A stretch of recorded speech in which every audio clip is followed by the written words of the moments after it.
Arredondo and his comments and Hey, his Roland's actions doing a in that press conference right now. He'll report. call you back But I think it's also important to know because I don't have his phone. that the Department of Public Safety had over 96 officers on this scene last year, last May, and not once did they ever take control of this site.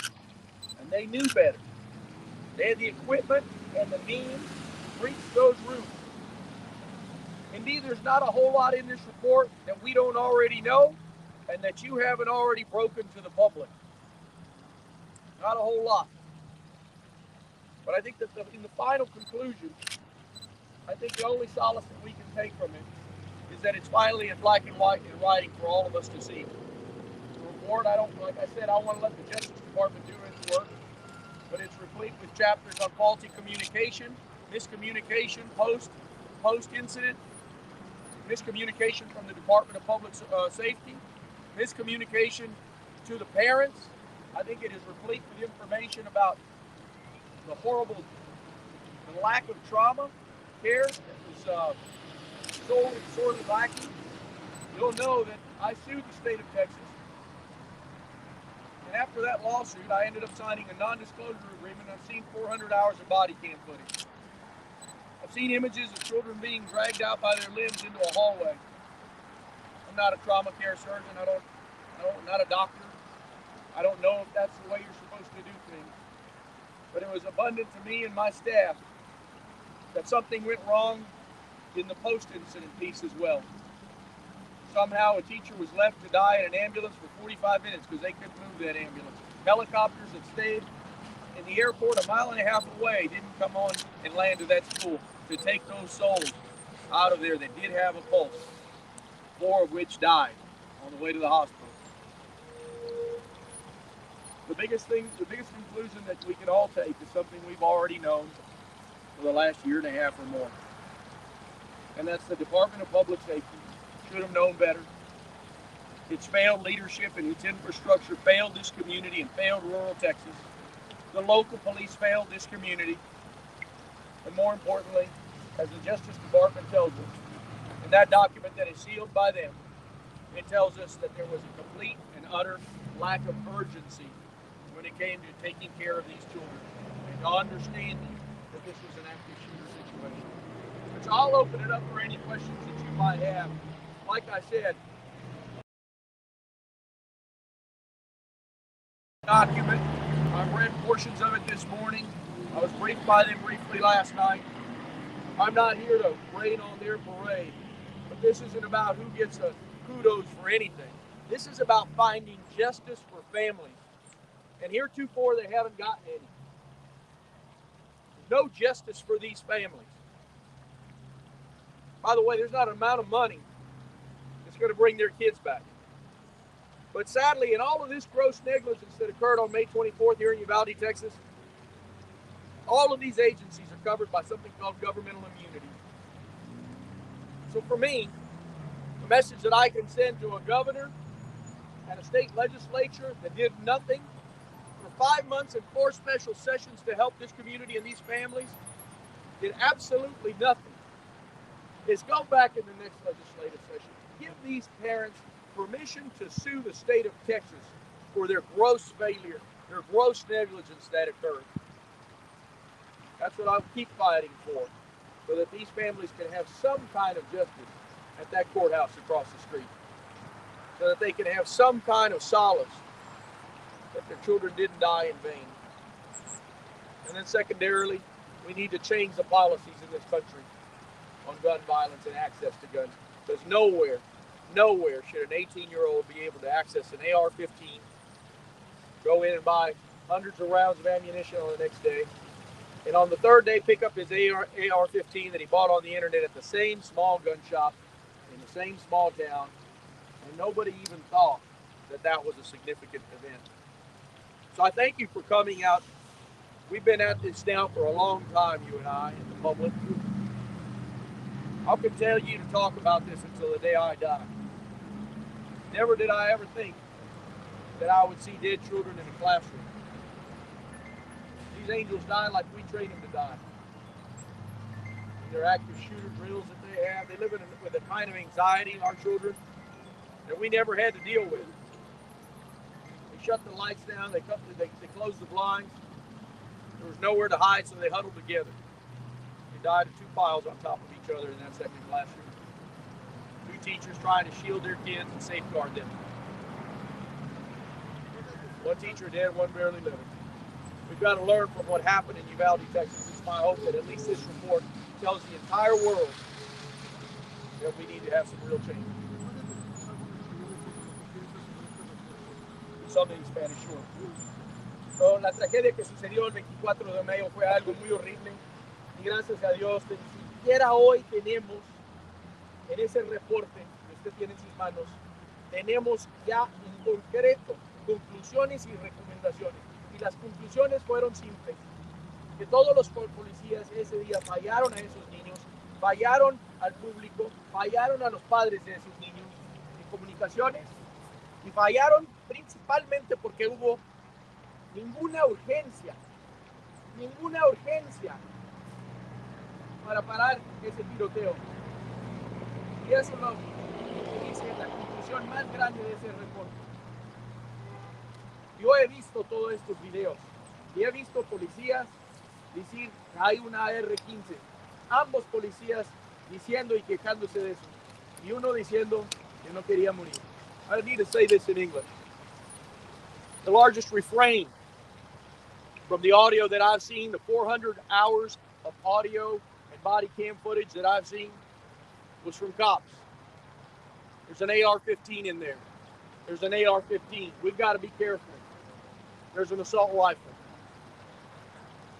And the biggest and most profound of all of those utterances was one cop saying, I don't want to be killed today. I don't want to get clapped out today. Those children didn't want to be killed either. I hope that people in this country remember this incident for the rest of their lives. Because in some way we're all responsible. We've allowed Republicans to pass loose Republican gun laws in this state that have kept our children unsafe. And our lack of participation in this electoral process has put these animals in power. These people that don't care about our kids. Any other questions? Se habla de justicia. Este reporte revela poco o casi nada nuevo de lo que estas familias ya saben. Casi los 400 policías que llegaron fallaron. Eso ya lo saben estas familias. Ellos no quieren que se lo recuerden, lo comentaban ayer. Ellos lo que quieren es lo que usted menciona, justicia. Que alguien pague por esas acciones. ¿Qué hace falta para que eso suceda? Tenemos una fiscal que no ha hecho nada. Que no ha hecho nada en 20 meses, según buscando quién va a castigar. No ha castigado a nadie. Y si castiga a 2 personas, como dice este reporte de que los 2 oficiales, Vargas y Arredondo, debe de castigar muchos más. Y muchos bajo del Departamento de Seguridad Pública. Y eso es justicia que se debe de llevar a cabo. Pero esta señora no lo ha hecho y no lo hace. Y eso es imperdonable. Y este gobernador no va a hacer nada para remediar el dolor de esa gente. Yo sé que una cantidad de dinero no lo va a hacer, pero por protecciones de unidad, ellos no pueden tener esa justicia, aunque sea monetaria, aunque nunca sea justicia o suficiente.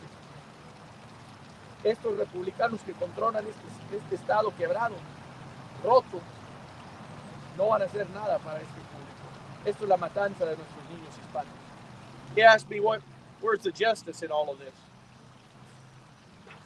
The families that I've talked to for the last 20 months and helped along the way to try to get some justice in all of this space, this is a little consolation, and there is no justice. There's no justice until some cops get indicted for their malfeasance. I doubt that day will ever come. And if Christina Mitchell thinks she's going to indict a couple of cops, that's all well and good. But the fact is she needs to indict a whole bunch more. A whole bunch of people with the Department of Public Safety that did absolutely nothing. Let me remind you, at the 76-minute mark, the head cop with the Department of Public Safety, Joel Betancourt, radioed in. Thank goodness the radios didn't work. Team that is about to breach Do not go in. I repeat, do not go in. How much longer did the Department of Public Safety want these kids to suffer and wait? Or maybe it was just bad optics for them that a federal team went in to do their job for them. Pretty sick. They wanted to be treated like heroes. That's why they controlled every press conference, and that's mentioned in this report as well. The Department of Public Safety and this governor failed these children, wanted to come out and have this hero story. You'd think that this feeble governor, after 24 hours of noticing what happened here, someone would have briefed him on the fact that his cops took 77 minutes to go in there, but that didn't happen. This state is broken on so many things. Shed some light for me on all of it. We need to fight back, and the first part of that fight is telling the truth. And that's why you're so important. Really, you members of the media need to keep telling the truth about what's broken in this state. And it's all broken. And we deserve so much more and so much better than we've got. I have a question. The narrative you keep saying, they kept saying there's an AR in there, there's an AR. Why wasn't the narrative there are kids in there? There are kids in there. Those cops were cowards, and those kids were braver than the cops. At about the 20-minute mark, there was a call from Chloe Torres. Chloe said, we're in here. Come get us. And no help came. Thank God Chloe made it. Some of her friends didn't make it. And here's the sad part about all of this. What would have happened if they'd have done their job? They didn't kill these kids, I get that. What would have happened if they'd have gone in at minute 12? How many kids would be alive today?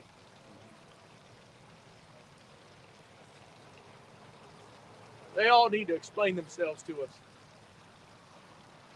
There was a memo that was exposed by one of those agencies, one of the news stories, an internal memo with DPS, where Steve McCraw says, relax. No one's going to get fired over this. There's been no accountability at this agency. One man they said was fired was allowed to retire. And the other Texas Ranger, they said they fired, is still on the payroll, $100,000 later sitting on his couch. Steve McCraw will tell me, well, that's because the DA's investigation isn't done yet. You all heard in that leaked story several months ago where more than one, more than two, and more than 5 cops uttered about that gun. These cops were afraid of that gun. They don't have the decency and the fortitude to go into that building in Dawson or into the halls of Washington as law enforcement and say, do something about this gun because it's a killer. It's a killer of kids. It's a killer of human beings. It's a war rifle, but nothing more. I have a whole lot of guns. I fired that one. Most powerful gun I've ever fired. We need to do something about this for sure. I want to thank you all today for coming. I know that if you don't have any further questions, I'm sure they're waiting on you down the hall. They moved their press conference to 11 down the street. Does anybody have anything further?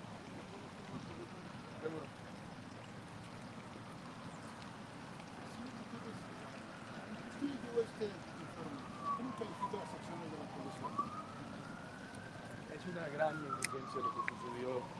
Y más que eso, fue criminal lo que sucedió. Fue una negligencia de no rescatar a estos niños y no darles la habilidad de tener una oportunidad de vivir.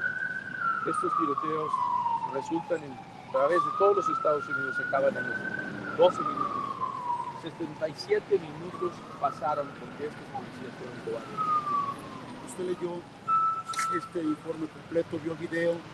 He visto 400 horas de video anteriormente. No he leído esto en total lo más secciones. Usted hablaba del control de armas en estos momentos. Un incidente como este pone este tema otra vez sobre la mesa. Yo he visto niños sin fachada, sin cara, desde que le sucedió por esta bala de esa arma. Tenemos que hacer algo de esta recurso, que es una arma de guerra, que no tiene ningún, no debe estar en el público. Y la última pregunta es, muchos de los oficiales que nombran en este reporte aún continúan trabajando. Todos siguen trabajando. Y esa es la gran injusticia que ha sucedido. Uno se retiró, dijeron que lo despidieron, aunque sea, se retiró. Y el otro todavía lo están pagando. Todos siguen trabajando. Entonces, hay reportes, pero no hay justicia hasta el momento.